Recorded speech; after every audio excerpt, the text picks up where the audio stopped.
I wrote to the Speaker, attached the two resolutions. The letter was handed to the clerk during the lunch break. In that letter, I told the Speaker that I had listened to the nonsense of the Leader of Government Business about it being debated on Friday. In any event, I would not be here. But that there are other matters under private members' business that she is entitled to debate if she wants. You know that the throne speech debate was deferred since 2003. That there's another debate in relation to the 40th anniversary of independence that has not been debated since 2006. There was her Hardwood resolution. There's the loan to NUPW. There's a whole set of matters on the order paper. But she's giving the impression that I stopped the House from debating something. So when she adjourned the House, she said there was no evidence of any resolution. And I'm saying to you tonight, who the hell does Mia Motley think she is? I don't have to write to her. I wrote to the Speaker of the House of Assembly. And if Roy has any balls, he will say, David Thompson wrote to me, I am in possession of the resolutions.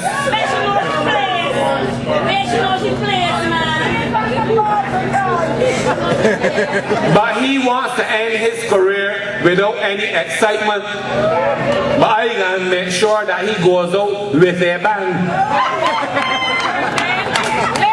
If that is how they are playing, all of we can play the same way. I said him, I'm not playing those kinds of games with Motley.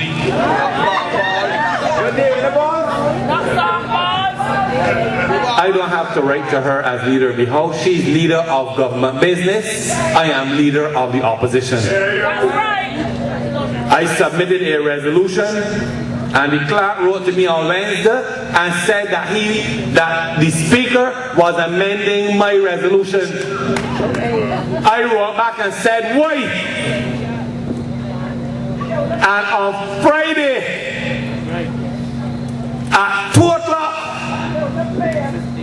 a letter was presented at my office saying that they have now agreed to the resolution as is in relation to the no confidence motion, but they're going to amend the resolution in relation to the integrity legislation. And I am going to ask again on Monday, why? Those are my resolutions. And I am not debating either until I am satisfied that the resolutions I presented to the Speaker of the House of Assembly are in their full form and context.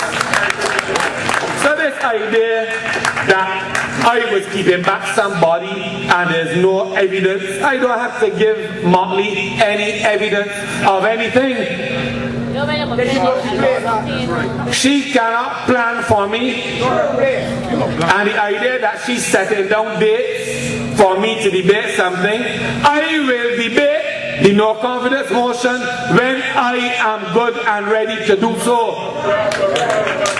I have not asked them to set down a date, and I will indicate when is a suitable occasion. But you see, we went through this already. We brought a no confidence motion against her in 1994. And Billy Miller tried to debate it in her time. And I told her, you will not debate this in your time. When I am ready, I will tell you I am ready. And if you can accommodate me, fine. And if you can't accommodate me, when you can, let me know. So that the lies and the blatant deception and the misleading of the House and the breaching of the standing orders and the lowering of the tone of debate in this country. And I am saying that Mia Motley knows the content of those resolutions, because when I was speaking to the press,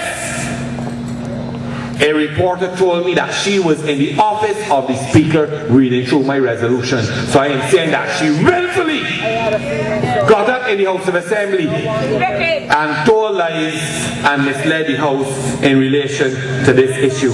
And it is simple as that.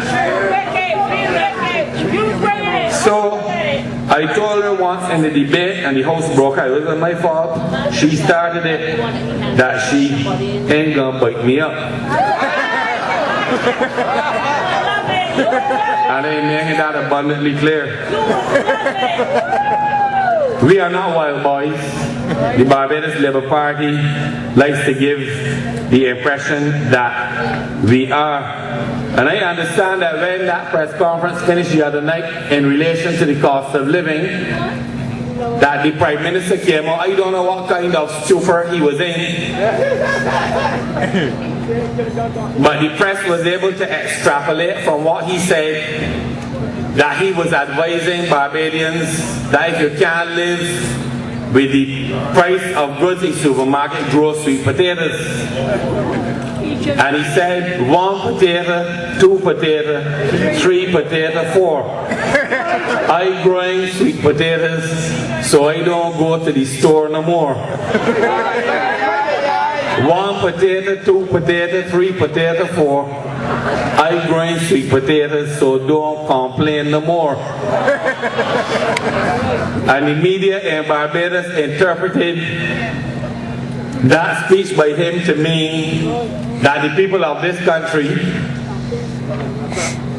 should grow sweet potatoes and stop complaining about the cost of living in Barbados.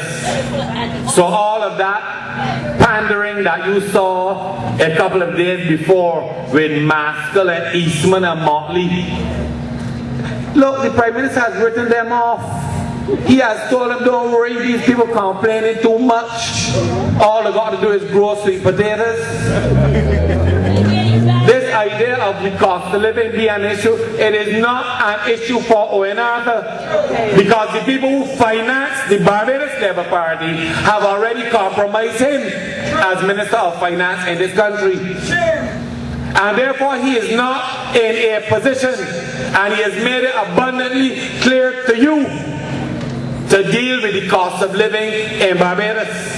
The only solution to the problems of the cost of living in this country come with the Democratic Labour Party, because we have made certain pledges about how we will tackle that particular problem.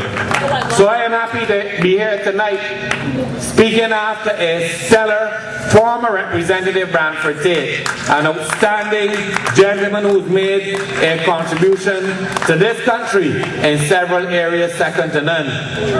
Followed by Michael Carrington, who I have known for many years. I've known his family. His sister was at school with me at Combermere. I've known Michael from my days at Cave Hill. Yes, he ran last time and lost, but he has remained committed to the people of St. Michael West, and that is an outstanding quality. And I have every confidence in the ability of Michael Carrington to deliver on the goods and to be an outstanding representative of this constituency. So at the end of the day, the choice is yours. We are going to Independence Square on Thursday night, but the government is trying to give us trouble. I warn you, all this will happen. But I am going to Independence Square one way or the other, and I am asking you to join me down there on Thursday night. I will see you. God bless all of you. Get home safely and good night.